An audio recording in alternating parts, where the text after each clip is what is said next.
देश में चल रही ठग कंपनियों पर कार्रवाई करने और लोगों को पैसा वापस दिलाए जाने को लेकर आज एक निजी संस्था के लोगों ने फरीदाबाद के सेक्टर 12 लघु सचिवालय के गेट के सामने अनिश्चितकालीन धरना प्रदर्शन किया है।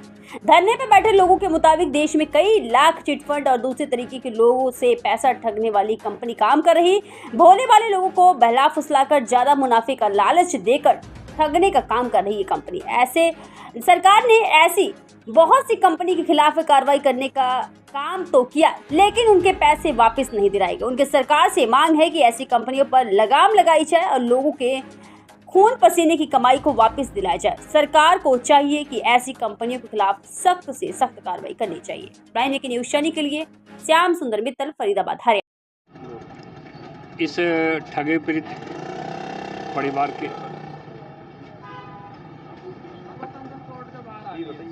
क्या नाम है जी आपका? मेरा नाम है सर नरेंद्र प्रसाद गुप्ता। सेक्टर 12 में धरने पर बैठे हो, क्या किस चीज़ को लेकर बैठे हो? मैं अपनी मांग को लेकर के बैठा हुआ सर।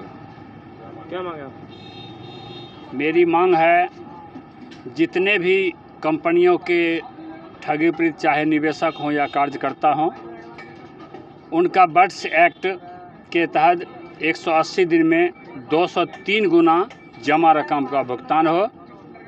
दूसरी मांग है कि हमारे जितने भी कंपनियां हैं, इनके जो कार्यकर्ता हैं, एजेंट हैं, इनको एक न्याय मिल सके। तीसरी मांग है 1 जुलाई 2023 से नई जो भारतीय न्याय संहिता कानून है, इसके धारा 111 के तहत सभी उन ठगी पीड़ितों जो ऐसे कंपनियां हैं जो ठग के भाग गए हैं, उनके ऊपर कानूनी कार्रवाई हो। यही 3 मांग हमारे हैं सर।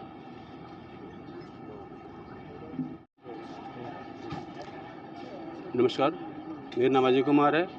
मैं ठगी पीड़ित जमाकर्ता परिवार का फरीदाबाद से जिला अध्यक्ष हूँ। हम इस वक्त बैठे हुए हैं, जितनी भी सोसाइटियाँ भारत में चल रही है उनको बंद कर दिया गया, तो उनको पैसा वापस लेने के लिए, अपना भुगतान वापस लेने के लिए हम ये सत्याग्रह कर रहे हैं।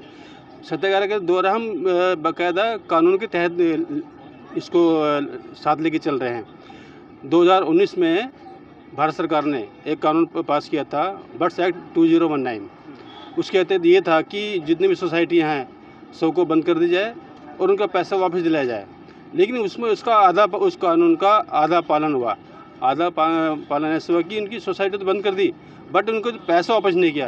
तो हम उसी कानून के तहत अपना पैसा भुगतान वो लेने के लिए सत्याग्रह बैठे हैं। हमने पहले से ही जंतर मंतर, राजघाट, PM हाउस सब पे घेराव किया। हमारे वहाँ कोई सुनवाई नहीं, ना है कि कोई राजनीतिक नुमाइंदा हमसे मिलने नहीं आया।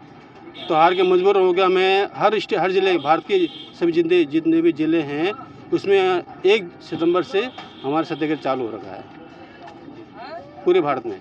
कितने जो आप बता रहे, जो ठगी हुई है? ठगी, हाँ, इसमें टोटल ये सर, ये तो मैं वो आंकड़ा बता रहा हूँ जो कि सामने आया है ईमानदार लोगों का।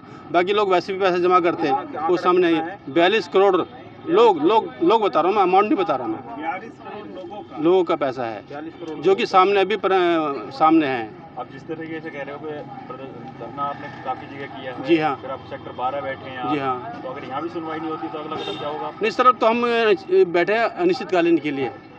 जब तक हमारी मांग पूरी होती, हम यहाँ से हटेंगे नहीं, हिलने वाले नहीं। कंपनियों के निवेश किए गए थे कितनी कंपनियों में? सर, भारत में कंपनियां तो जैसे 3 लाख तो बाकायदा सरकार की नज़र में थी, जो कि बंद की गई है। उसके अलावा भी और काफ़ी कंपनियां हैं जो कि सरकार की नज़र में नहीं है, लेकिन वो कंपनियां या सोसाइटी बाकायदा सरकारी पेपर दिखाती है। और आपको शायद ध्यान होगा, एक RBI के द्वारा एक साइट लॉन्च की थी सचेत करके। वो इसलिए की थी कि जो भी आपका अगर जो भी किसी भी कंपनी में या सोसाइटी में पैसा लगाते हैं तो आप उसमें देख सकते हैं। उसमें जो जेन्युइन है वो भी आएगी और जो फ्रॉड है वो भी आएंगी, दोनों शो करती थी। मैंने खुद उसको देखा, तो जहाँ जिसमें भी मैंने किया वो भी फ्रॉड निकल गया। बाद में सरकार से मान्यता प्राप्त हुई है, उसके बाद भी पैसे लेके भग गई है, उसमें वो भी कंपनी बंद है, लेकिन अभी भी चल रही जोर से पे। लेकिन उसके लिए प्रशासन का कोई किसी तरह की कार्रवाई नहीं होती है।